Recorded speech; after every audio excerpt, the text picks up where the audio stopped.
Wimberly's hip-hop Tybalt take on Romeo and Juliet is vivid, unexpected, and challenging. A mashup of 80s street politics and samurai fantasy, of media ogling and Shakespearean verse, of motivated women and secret trysts. This isn't Wicked done with Romeo and Juliet. Wimberly is far too savvy to offer us a mere reversal story. Instead, we see new dynamics arise behind the not original telling by the bard. Normed competitions and public stakes for dueling, the neighborhood's women determining what their own wins must look like, and betrayals at least the measure of those which end Mercutio. Who are the innocents here?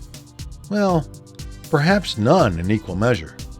But Wimberly challenges readers too, with panels of artwork which demand more work than the stark and unambiguous narratives of traditional graphic novels.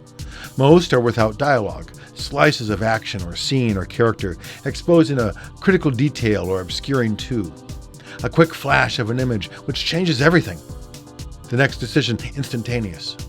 Then, when the moment settles back to dialogue, we find ourselves trusting little of what is spoken, though its iambic pentameter lends its own gravitas. As a revisioning, this is fine work. As a book which may motivate some students to approach Shakespeare more fully, it's a clever method for us to discover his own ironic words. As an artifact of the cultural moment, it is astounding.